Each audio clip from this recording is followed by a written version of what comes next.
지난주에 우리가 에베소서 6장 10절, 17절 말씀으로 영적 전투를 준비하라라는 말씀으로 에베소서 강의를 모두 마쳤습니다. 그러면서 제가 지난주에 그런 얘기를 했죠. 영적 전투를 준비하라, 영적 전투에 대해서 우리가 말씀을 전했는데 우리가 영적 전투를 하려면 무엇이 영적 전투인지를 알아야 됩니다. 즉 영적인 분별력이 있을 때 영적인 전투를 할 수 있는 것입니다. 그래서 제가 지난주에 말씀드린 대로 오늘은 고린도전서 2장 12절에서 14절 말씀을 통해서 주제는 영적인 분별력이지만은 제가 제목은 하나님의 은혜를 알게 하려 함이라 이렇게 제목을 달았습니다. 말씀이 전개되면은 왜 영적인 분별력의 그 주제를 다루면서 제목이 하나님의 은혜를 알게 하려 함이라 라고 달았는지 이제 알게 될 것입니다. 자, 오늘 주제는 영적인 분별력입니다. 영적인 분별력이 필요한 이유는 신앙은 영적 전쟁입니다. 근데 어떤 것이 영적 전쟁인지 그런 분별력이 있어야 하는 것입니다. 문제가 생길 때마다 우리가 그 문제에 대한 분별을 하지 못하고 그저 늘 한 가지 방법으로만 우리가 대처한다면 아주 신앙에 많은 혼란이 빚어질 것입니다. 어떤 교회에서는 제가 좀 사역도 잠깐 했던 교회인데요. 모든 문제를 다 영적인 문제로 다뤘습니다. 그러니까 모든 인생의 문제가 생길 때마다 그 교회는 다 일단 귀신부터 쫓아야 했습니다.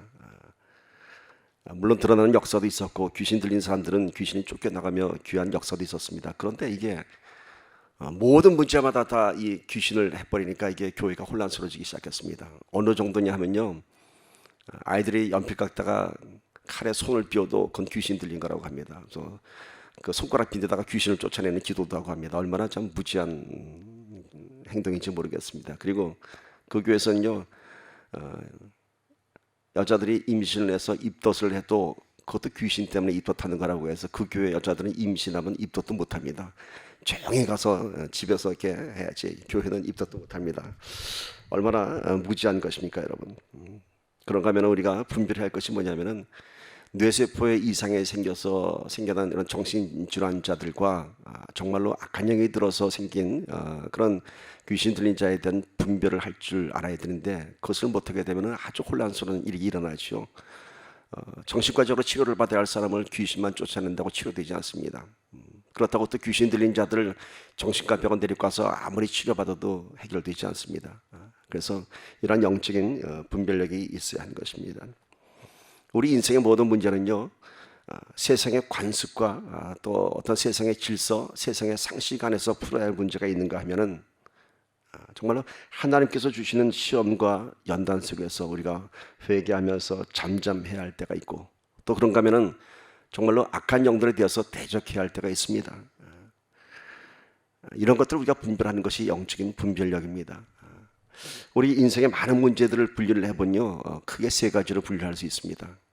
하나는 세상의 상식에 관한 문제입니다. 세상의 관습에 관한 문제. 또 하나는 하나님께서 개입하시는 하나님이 역사하시는 문제들입니다. 그리고 세 번째는 우리를 미혹하며 우리를 쓰러뜨리려고 하는 사단의 계획에 관한 문제입니다. 크게 세 가지로 우리가 분류가 할 수 있습니다.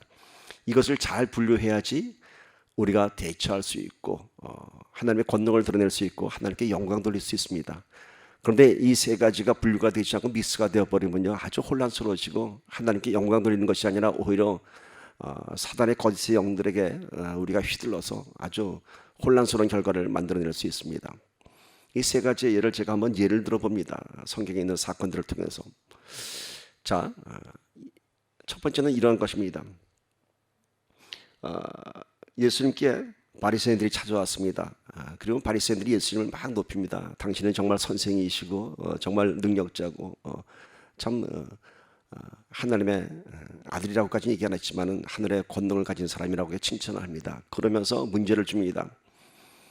우리가 지금 로마 황제에게 가이사에게 세금을 바치는데 우리가 이 세금을 바쳐야 됩니까? 아니면 안 바쳐야 됩니까? 라고 질문을 던집니다. 이 질문은 물론 예수님을 시험하기 위한 것이죠.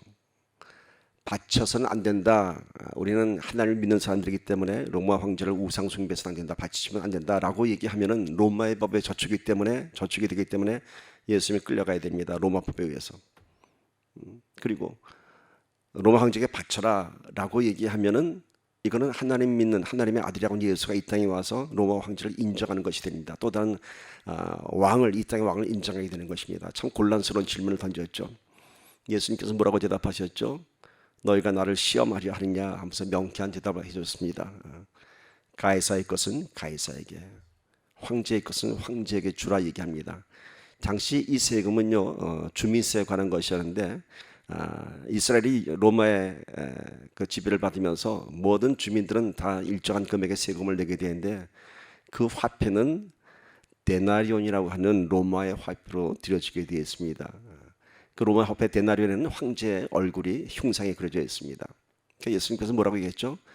너희가 바치는 그 세금 바친 돈을 가져와 봐라 합니다. 보니까 데나리온 안에 로마의 황제가 그려졌습니다. 그러니까 예수님께서 가이사의 것은 가이사에게 주라, 하나님의 것은 하나님에게 드려라, 아주 명쾌한 답을 얘기합니다. 이것이 뭔가요? 세상의 관습과 세상의 질서, 세상의 상식은 그 법대로 풀어주는 것이고 하나님의 법은 하나님의 법으로 풀어야 하는 것입니다. 예수님께서는 그들의 시험을 알았고 이런 지혜를 알았습니다. 오늘 우리가 이 세상의 문제에 가는 것들을 하나님 믿는 사람이라고 하면서 하나님 방식으로만 밀고 나간다면 세상과 세상의 질서에 충돌하게 됩니다. 그래서 우리가 그것을 잘 분별해야 하는 것입니다. 이건 뒷부분에서 제가 다시 또 다루도록 하겠습니다. 두 번째는 우리가 잘 아는 욥의 고난에 관한 문제죠.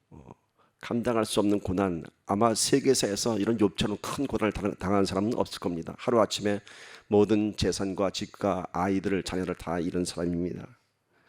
이 욥의 고난에 대한 것은 어떻게 풀었죠? 욥이 절대적인 하나님에 대한 신뢰를 보여줬습니다. 이 욥의 시험의 그 밑바탕은 사단의 시험이었습니다. 하나님께 사단이 도전을 합니다. 하나님이 욥을 저렇게 축복하셨으니 욥이 하나님을 잘 믿는 사람이 되었죠. 만약에 저자의 모든 것을 뺏어가면 저자는 하나님을 배반할걸요? 라고 했을 때 하나님께서 사탄에게 그의 목숨만 건드리지 말고 다 시험을 해봐라 얘기합니다. 하나님은 욥을 신뢰했던 것이죠. 욥의 그 믿음을 알고 계시던 것이죠. 그때 그 정말 감당할 수 없는 그 고난 가운데 욥은 어떠한 고난을 합니까?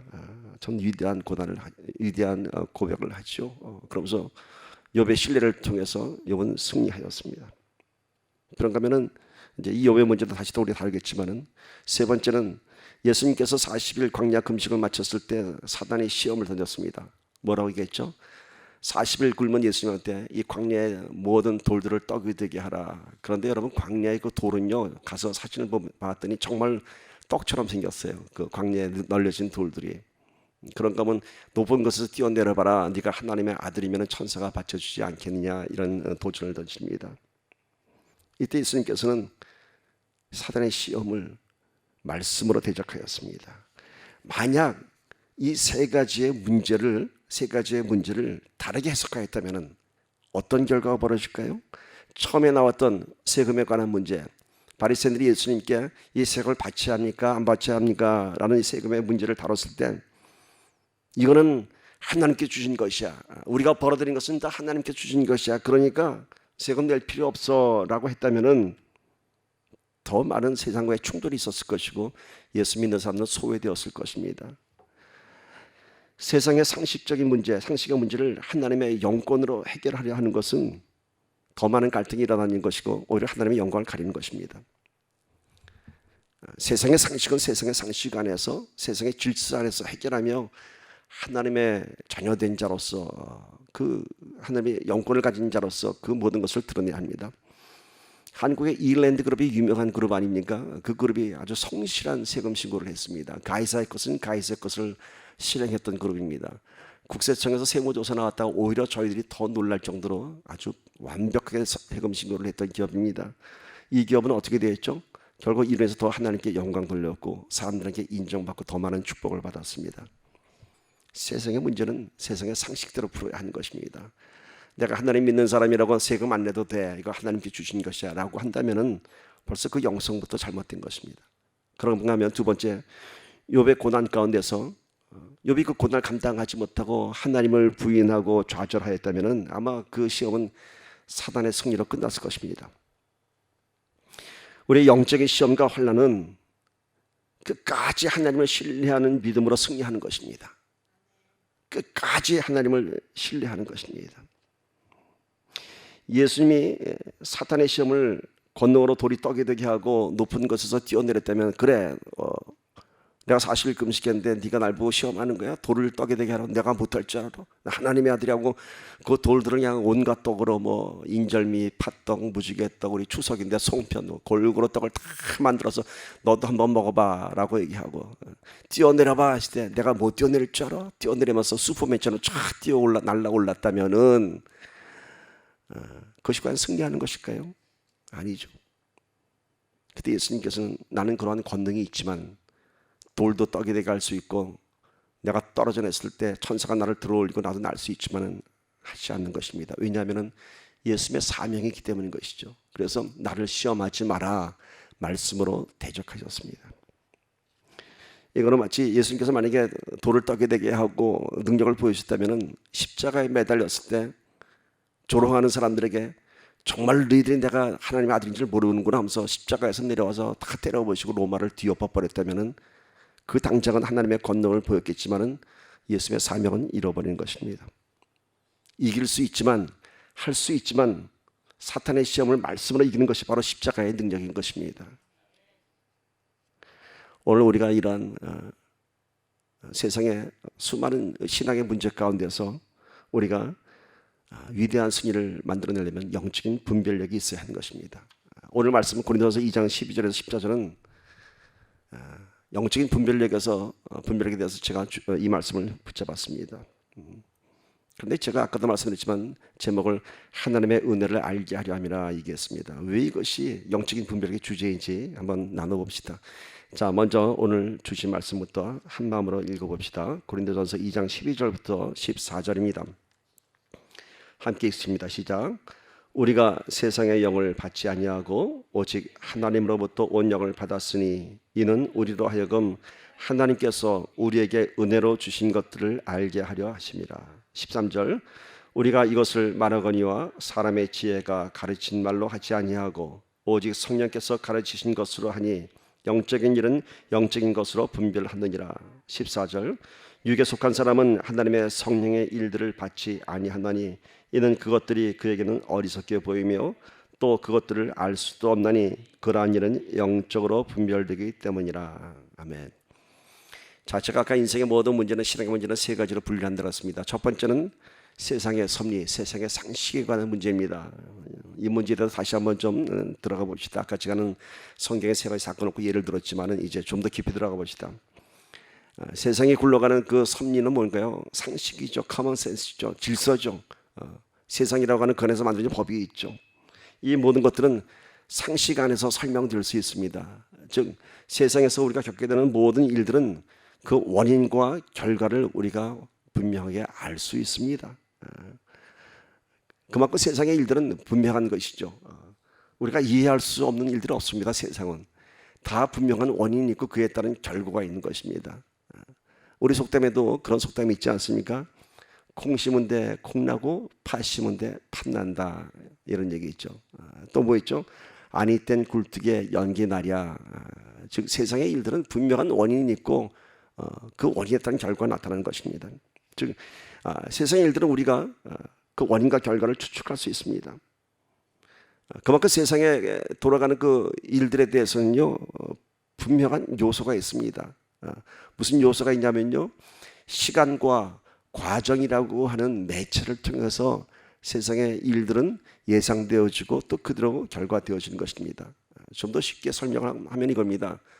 우리가 병이 납니다. 근데 그 병이 난 것은 어느 날 갑자기 내가 몸이 아픈 것이 아니고 그 병의 원인이 제공되고 또 그 병이 발병되기까지 시간이 흐른 다음에 우리가 병이 생기는 것입니다.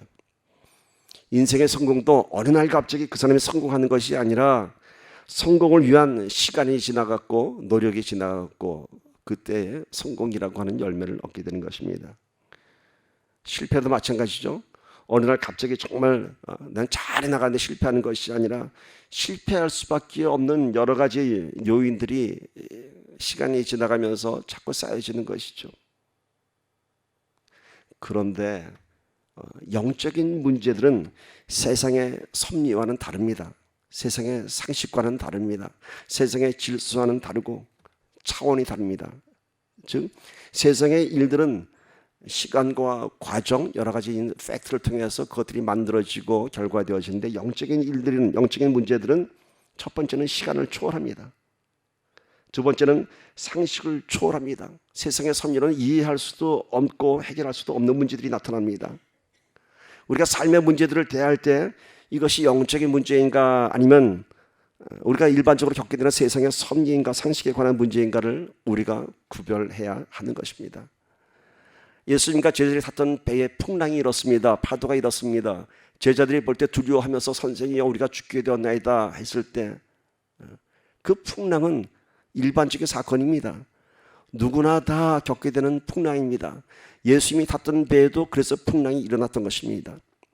자, 인생의 배를 타고 갈 때 누구나 겪게 되는 풍랑이 오는 것처럼 그렇게 우리의 뜻과 상관없이 오는 인생의 문제들이 있습니다. 그때 예수님께서 뭐라고 했죠? 이 믿음이 적은 자들아, 이 믿음이 없는 자들아 라고 꾸짖었습니다. 그리고 예수님께서 그 바다를 잠잠케 하셨습니다. 우리가 세상에 어려운 문제들이 다가올 때 우리가 첫 번째 보게 되는 것은 두려움이죠. 내 뜻과 상관없이 겪게 되는 고난의 문제들, 실패에도 원인이 있다고 했지만은 때로는 우리가 의도치 않았던 일들이 나타날 수 있습니다. 이것에 대해서 예수님께서는 믿음으로 연결시켜 줍니다. 그러니까 우리가 세상의 상식 가운데서도 이해될 수 없는 일이 나타났을 때 그것을 해결할 수 있는 것이 뭔가요? 믿음이라고 하는 것이죠. 그래서 그 풍랑을 잠재게 꾸짖는 것을 볼 수 있습니다. 자, 삶의 문제를 대할 때 이것이 영적인 문제인가 아니면 일반적인 세상의 섭리가 상식에 관한 문제인가를 구별해야 되는데 특별히 영적인 문제에 관해서는 우리가 시간을 초월해서 이 문제를 우리가 다룰 수 있습니다. 시간을 초월해서 그것이 참 중요한 포인트입니다. 세상의 문제들은 시간이 필요하고 과정이 필요하지만 영적인 문제들은요 그 시간이 무시됩니다. 자, 민수기 12장 9절 10절 보면 이러한 사건이 있습니다. 여호와께서 그들을 향하여 진노하시고 떠나심에 구름이 장막 위에서 떠나갔고 미리암은 나병에 걸려 눈과 같더라. 아론이 미리암을 본즉 나병에 걸렸는지라. 자, 모세를 놀렸던 미리암에게 하나님께 진노하셨습니다. 그러자 그 구름 기둥이 장막에서 떠나가고 그 미리암이 나병에 걸렸는데 눈과 같이 되었더라. 현대 의학적으로 얘기하면요 이건 있을 수 없는 일입니다. 나병, 문둥병이라고 하는 것은 보통 10년에서 15년의 잠복기가 필요합니다. 그러니까 그 균에 감염되었다고 해도 지금 당장 나병이 발생하는 것이 아니라 많은 시간이 지난 다음에 그 병이 나타나는 것입니다. 그런데 이것이 하나님께서 계획된, 하나님께서 개입된 문제다 보니까 그런 것이 다 무시됩니다. 지금 즉시 병이 나버렸습니다. 그럼 거꾸로 얘기하면 뭡니까? 낫는 것도 즉시 날 수 있습니다. 그러니까 우리가 병의 문제에 대해서도 이것이 나의 영적인 문제에서 시작된 병인지 아니면은 그냥 일반적인 내가 건강관리를 잘못해서 난 병인지 분별을 해야 하는 것입니다. 우리가 그럼 뭐부터 진단해야 됩니까? 나의 영적인 문제부터 진단해야 하는 것이죠. 미리암이 나병에 발병했던 것은 하나님의 세웠던 종 모세를 조롱하면서 어떻게 이렇게 검은 여자와 결혼하냐고 조롱했을 때 하나님께서 나의 종을 건드리는 것에 대해서 하나님께 진노하셨습니다. 이때 이 미리암이 나병에 걸렸습니다. 금방 얼굴이 눈같이 되었습니다. 하얗게 다 나병이 났습니다. 그런데 하나님께서 그 진노를 거두시니까 어떻게 되죠? 그 나병이 즉시 나와버렸습니다.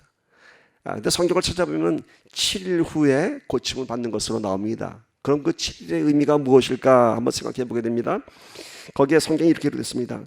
아버지가 침을 뱉어도 7일은 부끄러워하지 않겠느냐 이렇게 얘기합니다. 내가 아버지가 진노하셔서 너희가 병을 얻어서 나병이 난데 내가 지금 깨끗하게 낫다 하더라도 너희가 그래도 그것에 대해서 7일 동안만큼은 회개하고 부끄러워해야 하지 않겠냐 이렇게 얘기합니다. 그러니까 우리의 문제가 내 병이 즉시 나왔어도 7일간은 회개해야 하는 것입니다. 내 문제가 사라졌다 해도 내 자신을 다시 한번 들여다보아야 할 시간이 필요합니다. 근데 7일, 7 days, 7이라는 숫자는 성경에서 완전한 숫자입니다. 그러니까 우리는 미리암이 7일 만에 병이 났지만 결국 뭔가요? 자기의 죄인된 모습을 언제까지나 기억하고 깨달아야 하는 것입니다. 하나님의 역사는요, 세상의 일반적인 문제 가운데서도 하나님의 개입된 문제는요 즉시 해결될 수 있습니다. 보세요, 홍해 바다가 어떻게 갈라졌죠? 즉시 갈라졌어요. 여리고성이 어떻게 무너졌죠? 물론 일곱 날이라고 하는 순종이 필요했지만 무너지는 것은 뭐 7일 동안 무너진 것이 아니라 7달 동안 무너진 것이 아니라 즉시 무너졌습니다. 영적인 일은 뭘 초월한다고 그랬죠? 시간과 공간을 초월해서 세상의 섭리와는 차원이 다른 것입니다. 이런 영적인 문제를 세상의 섭리와 상식 안에서 해결받고자 하기 때문에 해결되지 않는 것입니다. 그러니까 우리가 이것이 영적인 문제인가 내가 세상의 섭리에 관한 문제인가를 잘 구별해야 하는 것입니다. 세상의 섭리에 관한 문제는 세상의 섭리대로 풀어야 하는 것이고요, 이것이 영적인 문제는 하나님께 매달려야 하는 것입니다. 이번에 총회 기간 중에 많았던 기도원에 계신 우리 은혜교회 기도원에 계신 목사님인데, 그분이 2년 전에 암 진단을 받고 이제 투병생활에서 지금 많이 회복되셨는데, 그 목사님께서 그러세요. 굉장히 건강했다고 합니다. 아무런 증상도 없었다고 합니다. 근데 이제 메디칼이 나와갖고 처음으로 한번 체크업을 받았는데, 그 체크업할 때 거기서 위암이 발견됐습니다. 조직 검사를 해보자고 했더니 위 내시경 다시 찍어봤더니 그 당시 3cm 가량의 종양이 발견되었습니다. 그때 이 목사님이 어떻게 했냐면, 내가 기도원 목사인데, 비웃었다고 합니다. 내가 기도원 목사인데 내가 그걸 어떻게 수술을 받아? 그런 수술을 거부하고 또 3개월이 지났습니다. 6개월째 되니까 몸에 뭔가 거북스러운 증상이 나타났다고 합니다. 그때 비로소 소화가 안 되고 거북하고서 병원을 갔더니 종양이 3cm에서 6cm로 커졌다고 합니다. 그때 비로소 이제 의사 힘을 빌려서 수술하게 되는데, 처음 진단받았을 때 잘랐으면은 위 일부분만 잘라냈으면 됐는데 3개월 후에 가니까 위에 90% 이상을 잘라내야 했다고 합니다. 그래서 식도가 끝나는 시간부터 장이 시작되는 부분까지 이어서 다 꼬맸다고 합니다. 그러면서 얘기하십니다. 우리가 그것을 분별해야 한다고. 그것은 자기가 건강관리 못해서 생겨난 위암이었는데 무조건 기도한다고 되는 것이 아니라는 것입니다. 그러나 내가 영적인 문제로 위암이 발병됐다면은 그것은 하나님께 매달리면 즉시 고쳐주십니다. 즉시 고쳐주십니다. 그러나 아무런 하나님의 개입함이 없이 내가 건강관리를 잘못해서 생겨진 병 같고 그냥 기도로만 매달리면 해결되지 않는 것입니다. 자, 이렇게 세상의 섭리 안에서 해결되어야 할 일을 영적으로 해결하는 무지 때문에 많은 신앙의 오리를 범하기도 하는 것입니다. 그러니까 오늘 우리가 이것을 잘 분별해야 하는 것입니다. 제가 학교 다닐 때 보니까 참 이상한 아이들이 있었어요. 어떤 이상한 아이들이냐면은 영어 시간에 영어 선생님이 다 영어를 가르치는데 이상하게 뭐 책상 밑에서 뭘 숨겨놓고 봐요. 봤더니 수학 참고서를 꺼내놓고 수학 공부를 하는 거예요. 영어 시간에. 참 이상하다. 쟤네들은 영어를 이미 다 마스터했나? 전 그런 생각했어요. 근데 수학 시간 되니까 또 밑에 또 뭐 이상한 걸 꺼내놓고 봐요. 그랬더니 영어 참고서를 꺼내놓고 봐요. 이게 이해가 안 되더라고요. 근데 그런 애들이 공통점이 있더라고요. 다 열심히 하는데 공부를 못 하더라고 보니까. 그러니까 수학할 때 수학하고 영어할 때 영어 해야 되는데, 수학할 때 자꾸만 불안한 생각이 들어오는 거예요. 지금 내가 영어 안 하면 안 될 것 같아. 영어 공부 시간에 또 자꾸 불안한 생각, 내가 지금 수학 남들이 안 할 때 내가 하면 안 될 것 같아. 이런 불안한 생각이 드는 거예요. 결국 뭔가요? 그 주어진 시간에 최선을 다해야 되는 것입니다. 성공하는 사람의 조건은요, 내가 지금 처해진 이 시간에 충실해야 하는 것입니다. 예배 자리에 나왔으면 예배에 충성해야 하는 것이고요, 내가 일터에 나갔으면 일터에서 열심히 하는 것입니다. 어느 목사님이 그러시잖아요. 지금 내 앞에 있는 사람, 내가 대하는 사람에 최선을 다하라. 그것이 성공의 비결이다, 이렇게 얘기합니다. 우리가 대화를 해도 그런 거 느끼지 않으세요? 정말 신실한 사람들은요, 대화할 때 나하고 눈을 마주치면서 아주 열심히 들어주고 열심히 대화를 합니다. 그 주제가 무엇이든 간에 그럼 그 사람과의 관계가 좀 신뢰할 수 있습니다. 그런데 얘기를 하는데 자꾸 딴 데 쳐다보고 머릿속에서 이렇게 만화의 그림처럼 뭐 딴 생각하는 게 다 눈에 보이지 않습니까? 그러면 이 사람은 건성으로 얘기하고 있구나. 그럼 그 사람에 대한 내 신뢰가 깨지는 것이죠. 우리가 처해진 순간에 세상에 관한 문제라면 세상에 대해서 충성해야 하는 것이고요, 내가 예배 자리에서는 예배를 충성해야 할 줄 믿습니다. 이것이 이렇게 우리 신앙생활의 결부가 되면 이런 겁니다. 수학 공부할 때 영어 공부 그런 애들이 뭐냐면요, 딱 이런 거예요. 지금 기도할 때인데 나가서 전도에다 뛰어나간 사람들이 있어요. 아무것도 준비 안 되는데 열정만 있고 영적인 준비가 하나도 안 되지 뛰어나가는 사람들이 있어요. 어떻게 되죠? 다 깨지고 들어오죠. 그런가 하면은 이제 나가서 전해야 될 때인데 그저 이 앞에서 무릎 꿇고 기도만 하고 있어요. 그런다고 뭐 사과나무에 사과 떨어집니까? 나가야죠. 나가야 할 때는 나가야 되고, 기도해야 할 때는 기도해야 되고, 회개해야 될 때는 회개해야 되고, 잠잠할 때는 잠잠해야 되고, 대적할 때는 대적해야 하는 것입니다. 이것을 분별해야 하는 것입니다. 우리가 지난번에 에베소 강의 때 배웠던 에베소 5장 16절, 세월을 아끼라 때가 악하니라, 이게 무슨 뜻인지 아세요? 이제는 모든 순간을 분별하는 것이에요. 때가 악하니라, 사단은, 마귀는 자꾸만 그 시간들을 우리에게 빼앗아 갑니다. 딴 것들로 빼앗아 가고 딴 것들로 우리 눈을 덮어버립니다. 모든 순간을 분별하라. 모든 순간을. 이것이 내가 지금 무엇을 해야 할 때인지 분별하는 것입니다. 내가 기도해야 할 때인지, 아니면 회개를 해야 할 것인지, 아니면 나가서 싸워야 할 것인지, 이것을 분별하는 것입니다. 그래서 그 모든 순간을 분별하면 그것이 뭐가 된다고요? 내 찬스, 내 기회가 되는 것이고, 하나님이 역사하시는 순간이 되는 것입니다. 신앙인으로서 우리가 가장 중요한 것은 영적인 분별인 것입니다. 자, 세상의 섭리에 관한 문제는 제가 그랬죠. 원인과 결과를 알 수 있는 쉬운 문제입니다. 그래서 세상의 섭리에 관해 다시 한번 생각해 보면요, 우리가 그러면 신앙인으로서 이 세상의 섭리에 관한 문제를 어떻게 풀어나갈 것인가, 여기에 대해서 한번 생각해 봅시다. 세상의 문제들을 풀어나가는 데 있어서 우리 신앙인들의 가장 중요한 것은 뭐냐면 하나님의 지혜입니다. 하나님께서 우리에게 지혜를 주었습니다.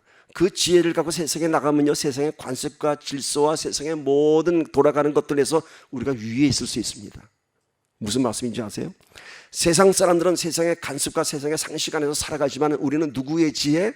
하나님의 지혜로 살아가기 때문에 세상의 지혜보다 높은 것으로 살아가기 때문에 세상에서도 성공할 수 있고 승리할 수 있는 것입니다. 시편 111편 10절 봅시다.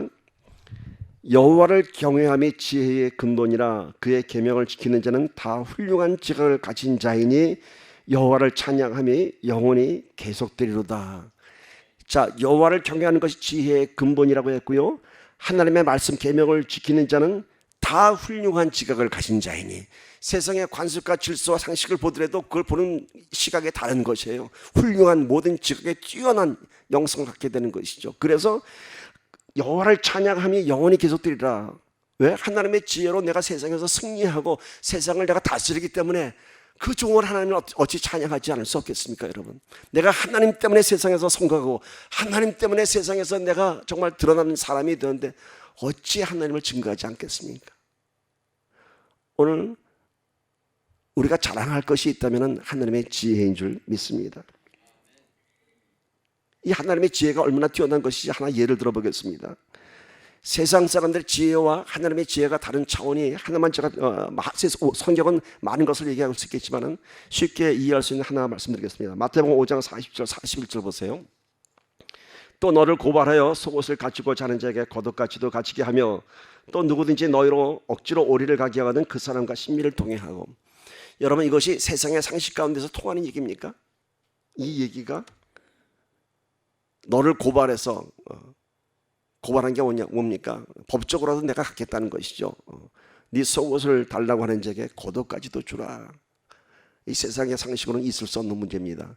근데 그 겉옷의 의미가요, 우리가 생각하는 것처럼 속옷 달라니까 이것도 줘, 이 의미가 아닙니다. 중동 지방의 겉옷은요, 생존에 관한 문제입니다. 그 뜨거운 여름을 막아주는 것이 겉옷이고요, 그 밤의 사막의 추위를 막아주는 것이 겉옷입니다. 그러니까 겉옷을 벗어주는 것은 정말 내 거 다 주는 겁니다. 나는 죽을지도 몰라, 그래도 주라고 하는 것입니다. 이게 세상의 상식으로는 있을 수 없는 것이죠. 근데 그것이 하나님의 지혜라고 합니다. 이게 예수님께서 산상순에서 하신 말씀이에요. 그리고 또 누구든지 너 억지로 오리를 가게 하거든, 이게 당시 로마의 법안에 그 사역을 끌려 나오는 법이 있었습니다. 그래서 로마의 그 군대들을 도와서 오리를, 짐을 끌고 가게 하는 그런 사역이 있었습니다. 억지로 그런 사역을 당하거든 너희는 신미를 가게 하라. 마치 로마에 더 충성하는 것 같지만 하나님의 지혜는 그게 아닙니다. 그 이상의 것을 얘기하고 있습니다. 자, 오리만 가라고 했는데 신미만 갔어요. 오늘 우리 세상 사람들을 보면요, 오리만 가야 하는 일은 꼭 오리만 갑니다. 그렇죠? 내가 월급 받는 게 그만큼은 딱 그만큼만 일합니다. 그것이 세상의 섭리입니다. 근데 신미를 가면 세상 사람들이 뭐라고 얘기하는지 아세요? 좀 미친 사람 봤어. 그렇다고 너 돈 더 주냐? 그렇다고 네가 사장 되냐? 네가 주인이냐? 이렇게 비웃습니다. 그런데 오늘 성경은 그렇게 얘기합니다. 기쁨으로 심리를 가는 사람이 되라 얘기합니다. 그 뭔가요? 오리를 가라고 했을 때 심리를 갈 수 있는 것은 그 안에 억지로 가는 것이 아니라 기쁨으로 가라고 합니다. 왜? 하나님의 지혜이기 때문에, 나는 세상 사람과 다르기 때문에. 그렇게 되면 내 안에 기쁨만 있는 것이 아니라 세상 사람들이 나를 보면서 예수 믿는 자들의 영성에 대해서 이제 서서히 인정하게 되고 굴복받게 됩니다. 우리 심리를 가는 사람들 쉽지 않습니다. 내가 받는 대가보다 더 충성하고 더 열심히 하는 사람 많지 않습니다.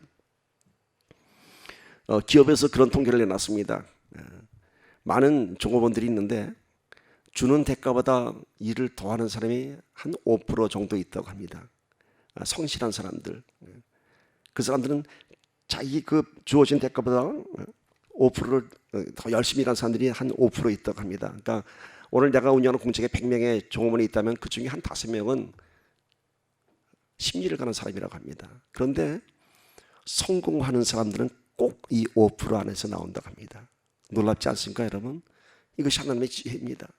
내가 심리를 더 가면 손해되는 것 같지만은, 사람들한테 손가락질 받을 것 같지만은, 그것이 성공하는 사람의 큰 결과가 된다고 하는 것입니다. 유명한 그 철공한 카네기의 그 예화가 있습니다. 이 오리를 갈을 때 심리를 갔던 것을 이 철공한 플러스 알파의 법칙이라고 얘기합니다. 그러니까 자기가 데리고 있던 사람들 중에 찰스 스와브라고 하는 사람이 있었는데, 이 사람은 늘 누구보다 일찍 나왔고 누구보다 늦게 퇴근했다고 합니다. 그것을 눈여겨보던 철공한 카네기가 그 사람에게 100만 불의 보너스를 줬다고 합니다. 그뿐만이 아니라 그 사람 후에 유나이티드 스틸 제철소의 사장으로 세웠습니다.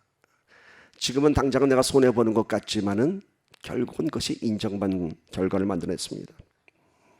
자, 오늘 성경의 가르침이 뭔가요? 세상의 상식을 초월했습니다. 내가 심리를 덕함으로 인해서 받게 되는 월급 없습니다. 그런 세상적인 상식에 기대받는 것, 그런 걸 초월하라고 합니다. 그런 걸 초월해서 기쁨으로 더 가라 얘기합니다. 이렇게 기쁨으로 심리를 더 가면은 그에 대한 보상이 있고, 무엇보다도 내가 발전하게 되고 하나님의 영광을 드러내는 크리스천이 되는 것입니다. 우리 세상의 이런 섭리 안에서도 우리가 이런 성실함으로 우리 크리스천의 영성을 드러낼 때 우리가 축복받게 될 줄 믿습니다. 이번 총회 기간 중에요, 저도 TV에서 몇 번 봤던 분인데, 예전 나라은행, 지금 BBC의 은행이죠. 그게 최초의 한국 그 여성 은행장이 있었죠. 기억하시는지 모르겠지만 민킴이라고 하는 분인데, 이분이 오셔서 저희 간증을 했어요. 근데 이분이 지금 뭘 하냐면 오픈뱅크라고 들어보신지 모르겠는데 크리스천 뱅크입니다. 오픈뱅크의 행장이에요. 그래서 자기가 그 나라은행 은행장에서 이 오픈뱅크의 행장이 되기까지 그 자기의 신앙 고백을 합니다. 간단히 말씀드리면 시간이 많지 않으니까, 나라은행에서 이제 자의반 타의반을 그만두고 나서 이제 하나님 일만 하겠다라고 자기가 선포했다고 합니다. 하나님 일만 하겠다.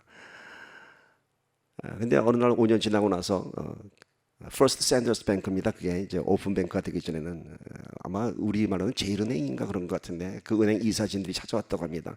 자기네 은행장을 맡아달라고. 근데 그 은행은 이제 문 닫기 몇 달 안 남았다고 합니다. 가만 놔두면 문 닫을 수밖에 없는 은행인데 자기를 찾아왔다고 합니다. 좀 살려달라고.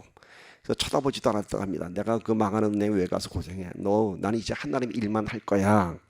그건 하나님 일 아니야 라고 금갔다고 합니다. 근데 자기 안에 어느 날 성령이 나킹을 하는데, 자기가 하나님 일만 할 거야 라고 할 때 어떤 꿈이 있었냐면, 어떤 드림이 있었냐면, 하나님의 기업을 만들고 싶다. 11조를 하는 기업, 기도하는 기업, 하나님께 영광을 드리는 기업을 하고 싶다라는 그 드림이 있었는데, 그거를 딱 보여주신다고 했답니다. 그래서 그 이사들을 만나서 딜을 했다고 합니다. 내가 은행장으로 가되 내 조건을 받아주면 하겠다. 이게 뭐냐면은, 첫 번째, 크리스찬 기업임을 공포하자. 그래서 11조를 하는 은행, 여러분 은행에 11조 하는 은행, 이게 말이 됩니까? 세상의 상식으로는 되지도 않는 얘기예요. 기업은 이윤이 목적인데 그것도 11조를 한다? 말도 안 되는 거죠. 근데 이 사람은 오케이 했어. 왜?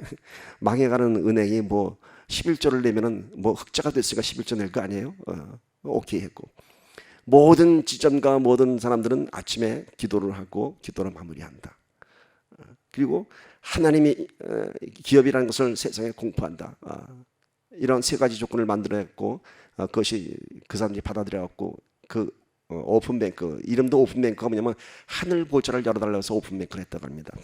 하여튼 이번에 간증의 결론은 겁니다. 자기가 세 가지 원리를 깨달았다고 합니다. 첫 번째 축복의 원리, 첫 번째 축복의 원리는 하나님의 뜻과 나의 뜻이 합해질 때 축복은 열린다고 합니다. 그러니까 제가 BBC에 은행할 때는 이 세상의 섭리 가운데 그 기업을 하려고 했었는데, 그게 아니라 이제는 오픈뱅크를 하면서 하나님의 기업이 되기 위한, 하나님을 위한 기업이 되게 하니까, 하나님의 뜻과 합당하니까 5년 만에 11조, 지난 한 해 120만 불 했다고 합니다. 놀랍지 않습니까, 여러분? 1200만 불 벌었다는 것이죠. 망해가는 은행이. 지점이 하나가 두 개였는데 지금 7개인가 8개 지점으로 늘어났다고 합니다. 두 번째는요, 이 사람이 경영의 원리를 깨달았다고 합니다. 그전엔 자기가 자기 경험으로 최초의 여자 은행장이라는 이걸로 자기가 비즈니스 했었는데, 그게 아니라 오픈뱅크를 하면서 자기가 1200만 불의 자금을 유출을 했어야 되는데 자신이 있다고 얘기했다고 합니다. 내가 지금 아는 사람이 얼마만큼인데 50명 리스트를 재보니까 계산해보니까 한 3천만 불이 모일 것 같더래요. 그래서 웃으면서 걱정하지 말라고. 50명 리스트를 만들어 갖고 3개월을 기도하면서 다녔는데 결과는 딱 한 명이 냈다고 합니다. 그것도 그렇게 많지 않은 금액을 1200만 불을 만들어내야 되는데, 그때 그 민김이라는 사람이 3개월 동안 너덜너덜 들고 다니는 그 리스트를 휴지통에 버리면서 하나님 버립니다. 하나님께서 그때요, 왜 하나님 이 50명의 이게 명단 들고 다니는데 왜 이거밖에 안 됩니까? 그러니까 하나님이 그러셨대요. 다 네가 하고 있으니까 내가 할 수가 없어. 네가 하니까 어떻게 내가 하니? 그 감동을 주었기에 어느 아침 쓰레기통에 버립니다 하고 딱 버리는데 자기가 그것도 주워낼 것 같은 두려움이 들더래요. 그래서 그걸 슈레드로 딱 잘라버렸다고 합니다. 그때부터 하나님이 역사하시는데 생전 보지도 않은 사람들이 와서 다 자금을 유치했다고 합니다. 그래서 자기가 깨달았다고 합니다. 이 세상의 기업의 경영도 하나님께서 하셔야 된다. 내 경험이 아니라 내가 갖고 있는 것이 아니라. 그 다음에는 행복의 원리를 깨달았다고 합니다. 이것이 바로 나눔의 원리인데요, 아까 경영의 원리는 자기가 비우는 것을, 내려놓는 것을 배웠다고 합니다. 첫 번째 축복의 원리는 하나님의 뜻과 나의 뜻이 하나가 되는 것, 그의 나라와 그의 의를 구할 때. 두 번째 경영의 원리는 뭐죠? 내 모든 것을 내려놓을 때. 세 번째 행복의 원리는요, 섬김의 원리였습니다. 나눔의 원리. 옛날 BBC에 은행할 때는 그렇게 돈 많이 벌어도 하나 기쁘지 않았는데 이것이 딱 주위에 하나님 일로 쓰여지니까 그렇게 기쁠 수가 없다고 합니다. 진정한 행복을 찾았다고 합니다. 여러분, 제가 이 민김지사 얘기하는 건 뭐냐면, 우리가 세상에 살아가면서도 이게 크리스천 영성으로 살아가면은 세상의 섭리를 초월하는 하나님의 역사가 있는 것을 믿으시기를 축복합니다. 아멘. 아멘. 여러분의 기업이 그런 기업이 되기를 축복합니다. 여러분의 기업은요, 가정도 여러분의 기업이고, 여러분의 삶도 여러분의 기업이고, 여러분이 소유한 그 모든 것이 하나님의 기업인 것입니다. 오늘 말씀이 좀 시간이 좀 길 것 같은데, 두 번째 하나님의 역사에 대해서 생각해 봅시다. 세상의 섭리 안에서 해결되지 않는 문제는 거의 영적인 문제입니다. 세상의 상식 안에서 해결되지 않는 것은 우리의 지혜로 해결되지 않고 설명되지 않습니다. 많은 신앙인들이 하나님의 역사와 사탄의 역사를 구별하지 못해서 많은 갈등과 혼선을 맺습니다. 오늘 12절 말씀 보면요, 우리가 세상의 영을 받지 아니하고 오직 하나님으로부터 온 영을 받았으니 이는 우리로 하여금 하나님께서 우리에게 은혜로 주신 것을 알게 하려 하심이라. 저는 오늘 이 말씀에서 놀라운 비밀을 발견했습니다. 왜 영적인 분별력이 우리에게 은혜로 주신 것을 알게 하려 함이라 이것인지. 수많은 우리의 영적인 문제들이 뭐라고요? 하나님의 은혜를 알게 하려 함이라. 하나님의 은혜를 알게 하려 함이라. 우리가 세상의 영을 받지 아니하고 성령을 받았는데 그 성령을 받은 것이 무엇 때문에? 하나님께서 우리에게 은혜로 주신 것들을 알게 하려 하십니다. 우리가 받는 축복도 은혜지만요, 여러분, 우리 삶의 모든 문제들도 하나님의 은혜인 줄 믿으시길 축복합니다. 이것을 깨달으라고 하는 것입니다. 시험과 환난과 핍박도 다 하나님의 은혜입니다. 은혜로 주신 선물인 것입니다. 우리가 영적인 분별력이 없으면 모든 문제들이 다 고통이고 시험이고 환난이지만은 우리가 영적인 분별력을 갖게 되면 이것이 하나님의 은혜인 줄 알게 되는 것입니다. 하나님의 은혜군요. 이것이 하나님의 은혜군요. 은혜군요. 거짓 부자가 길을 가다가, 아버지하고 아들이 길을 가다가 어느 큰 집이 불나는 걸 봤어요. 큰 비싼 집이 막 불이 활활 탑니다. 막 사이렌이 울리고 막 난리가 났습니다. 뭐 비명소리가 나고. 근데 이 아들이 그걸 보면서 아빠한테 얘기합니다. 아빠, 우리는 그래도 불날 집이 없으니까 다행이다. 그치? 그 큰 불난 집을 오서 아들이 아빠한테, 우린 집도 없고 아무것도 없으니까 불날 집이 없으니까 참 다행이다. 그러니까 아빠가 이러더래요. 그게 다 아버지 덕이야 임마. 조건 같은데요. 이게 그냥 조건이더라고요. 여러분, 환난과 핍박과 아픔과 갈등도 하나님 덕분인 줄 믿습니다. 아멘. 예수님 덕분인 줄 믿으시길 축복합니다. 성령님 덕분입니다. 우리가 하나님의 은혜를 구별할 수 있는 것은 오직 성령으로만이 깨달을 수 있습니다. 결코 내 지혜나 경험이 아닌 성령의 감동으로 하나님의 일들을 구별할 수 있는 것입니다. 그래서 다윗이 제일 두려워했던 것이 뭐냐면 이런 영적인 분별력이 사라지는 것이었습니다. 시편 51편 11절 보세요. 나를 주 앞에서 쫓아내지 마시며 주의 성령을 내게서 거두지 마소서. 광야의 고난 가운데 나의 주의 성령을 거두지 마소서. 내가 지금 주의 성령이 있기 때문에 광야의 고난 가운데서도 하나님의 은혜를 내가 찬양합니다. 새 노래로 찬양합니다. 근데 내 주의 성령이 떠나면은 하나님의 은혜를 잊어버리는 것이죠. 이것을 두려워했던 것입니다. 성령의 충만함을 경험한 사람은요, 하나님의 은혜를 알게 됩니다. 우리에게 주신 것들을 그것이 하나님의 은혜인 것을 알게 하려 하십니다. 지금 우리의 모든 현실이 다 하나님의 은혜입니다. 아멘. 하나님 덕분입니다, 여러분. 아멘. 아멘. 이것을 아는 것이 우리의 지혜가 아니고 하나님의 영인 것입니다. 13절 보시면 우리가 이것을 말하거니와 사람의 지혜가 가르친 말로 아니하고 오직 성령께서 가르치신 것으로 하니 영적인 일은 영적인 것으로 분별하느니라. 오직 성령께서 가르치신 것으로. 세상의 문제라면 세상의 지혜로 풀 수 있습니다. 그러나 영적인 문제이기 때문에 이것은 영적인 것으로 풀 수 있는 것입니다. 그렇다면 어떻게 하면 성령의 가르침을 받을 수 있을까? 여기까지는 우리가 아는데 그럼 어떻게 하면 내가 성령의 충만함을 입고 어떻게 하면 성령의 가르침을 따라서 이것이 무엇이 하나님의 은혜인지 어떻게 영적인 분별력을 갖출 수 있을까? 전 저를 한번 적용해 봤습니다. 성령이 내 안에 충만히 임하려면요, 우선 내 것을 다 내려놓아야 됩니다. 내 지혜와 내 경험과 내 생각과 내 현실의 모든 것들을 다 비워놓아야 합니다. 제가 말씀 준비할 때 이렇게 합니다. 많이 전했던 말씀, 많이 읽었던 말씀, 많이 들었던 말씀입니다.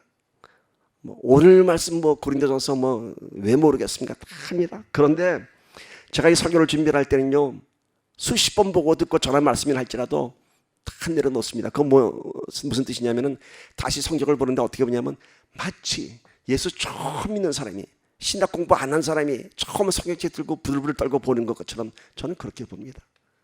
지금까지 전했던 설교 내가 깨달아 다 내려놓고 초신자의 입장에서 말씀을 들여다봅니다. 내가 알고 싶은 것이 무엇인가? 그때 하나님께서 성령께서 새로운 말씀의 깨달음을 저한테 주십니다. 그것이 바로 성령으로 세상의 지혜가 아닌 성령으로 깨닫게 되는 것입니다. 말씀이 생명인 것은 여러분이 늘 보았던 말씀이라 이거 그거야 하고 넘어가는 것은 지식에 불과한 것입니다. 그런데 그 앞에 내려놓고 하나님 내가 오늘 이 말씀 새로운 마음으로 받습니다 하며 그 말씀을 접근하면요, 여러분 놀라운 것을 경험하게 될 줄 믿습니다.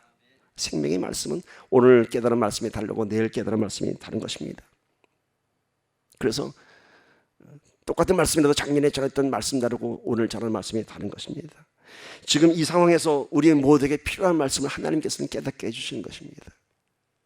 여러분, 기도할 때, 말씀 볼 때에 새로운 심령으로, 편견 없는 깨끗한 심령으로 기도하고 말씀 보면요, 하나님께서 지혜를 주십니다.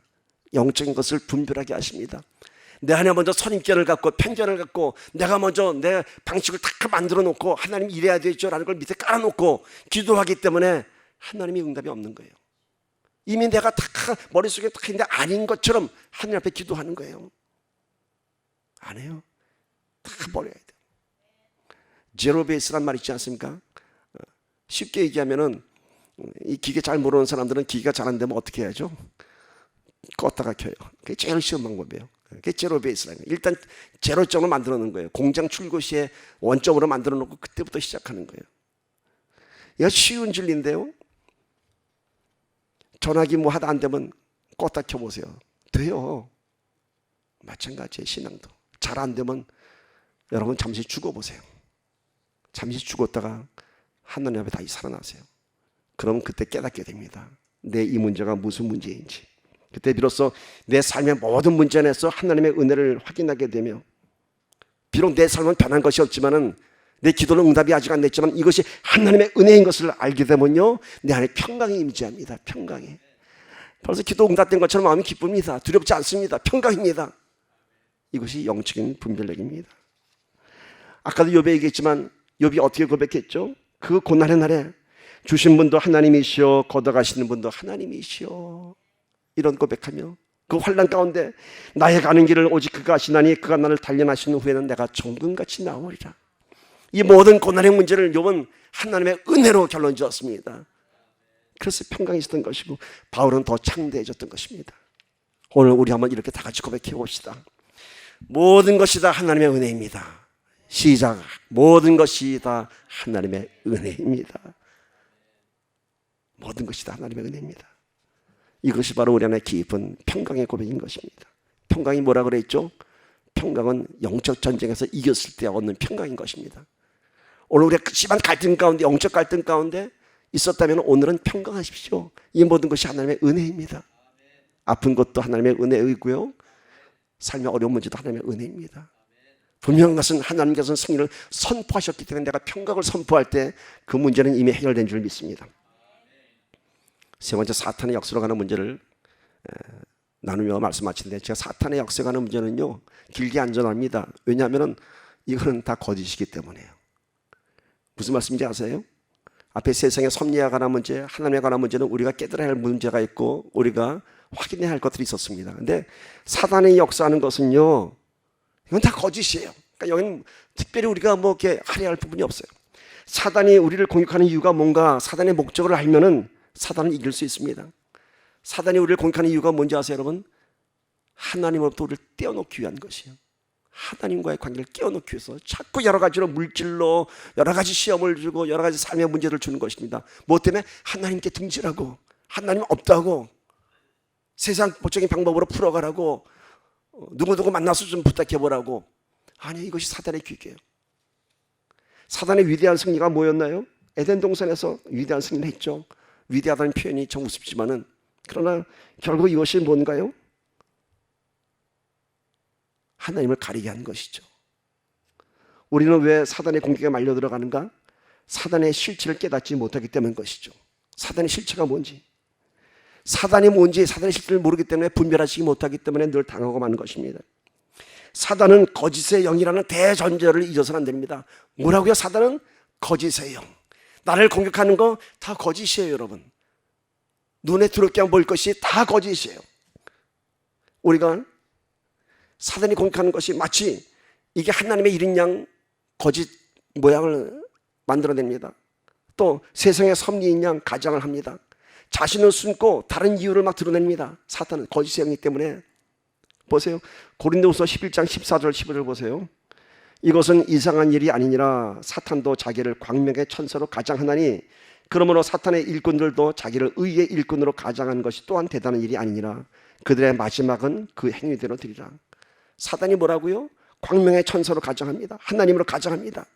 우리에게 영적인 열등감을 주고 네가 예수 믿는다면서 어떻게 그럴 수가 있어? 죄의식에 사로잡히게 합니다. 네가 어떻게 그런 죄를 지을 수 있어? 마치 모든 일들이 하나님의 거룩한 징계인 것처럼 속입니다. 하나님께서는 우리의 회개를 통해서 이미 우리의 모든 일을 깨끗하게 용서하셨는데도 사단은 자꾸 우리를 그 죄에서 못 풀어지게 합니다. 넌 죄인이야, 넌 죄인이야. 마치 병원에 가면은 아무런 병원도 없는데 혼자 아파하는 것과 마찬가지입니다. 사단에 속고 있는 것입니다. 마귀를 대적하라고 합니다. 즉각적인 해결을 얻을 수 있습니다. 이미 승리는 2000년 전에 십자가에서 선포되었습니다. 사단이 주는 모든 것의 문제들은 즉시 떠나갈 줄 믿습니다. 사단의 규계를 인정하지 마십시오. 우리가 그것을 인정하기 때문에 두려워지는 것입니다. 내가 사단의 능력과 역사를 인정하지 않으면 사단은 존재하지 않습니다. 오늘 14절 보면요, 육에 속한 사람은 하나님의 성령의 일들을 받지 아니하나니 이는 그것들이 그에게는 어리석게 보이며 또는 또 그는 그것들을 알 수도 없나니 그러한 일은 영적으로 분별되기 때문이라. 믿지 않는 사람들은요, 이 사단의 괴계를 분별할 수가 없습니다. 오히려 영적인 우리의 일에 대해서 어리석다고 합니다. 그 안에 성령이 없기 때문이죠. 그렇죠. 세상 사람들은 우리를 보고 미련하다고 하죠. 그러나 그 미련한 것이 지혜로운 하나님의 사람인 줄 믿습니다. 육에 속한 사람은요, 영적인 일들을 분별하지 못하기 때문에 평생 속고 삽니다. 세상에서 성공했어도 그것이 마치 영원한 성공인 것처럼 착각하고 삽니다. 아니요, 곧 사라질 승리입니다. 곧 사라질 것들입니다. 썩어질 것들입니다. 인생에 실패한 사람들을 보면서 사단은 계속 더 묶어놓습니다. 넌 실패자야. 넌 실패자야. 넌 살아날 수 없어. 그저 계속 좌절스럽게 빠뜨리게 합니다. 사단의 역사는 우리의 눈과 마음과 귀를 속이는 거짓의 행위입니다. 아무것도 인정하지 마십시오. nothing입니다. nothing. 잡초를 뽑아보면 위에 이렇게 무성하게 해서도 뽑으면 요만큼 뿌리 있어요. 그냥 뽑았죠. 그겁니다. 여러분 문제들을 예수님의 권세 능력으로 선포하십시오. 떠나갈 것입니다. 오늘 말씀했습니다. 우리 한번 눈을 감으시고 한번 오늘 말씀을 정리해 봅시다. 우리 인생의 문제들은 세 가지로 분류할 수 있습니다. 세상의 섭리에 관한 문제와 하나님의 개입하심, 하나님의 역사와 사단의 역사가 있습니다. 세상의 섭리에도 하나님의 영적인 원리가 적용됩니다. 왜냐하면 하나님이 지으신 세상이기 때문인 것입니다. 세상의 섭리 안에서도 하나님이 주시는 축복과 경영과 행복의 원리가 있습니다. 하나님의 역사 가운데 우리가 이해할 수 없는 고난의 문제가 있습니다. 시험의 문제가 있습니다. 그러나 이 모든 것이 다 하나님의 은혜입니다. 사단의 역사는요, 우리 눈에 가장 두렵게 보이지만 가장 아무것도 아닌 겁니다. 가짜입니다. 가장 중요한 결론을 저는 맺습니다. 가장 중요한 결론을 맺습니다.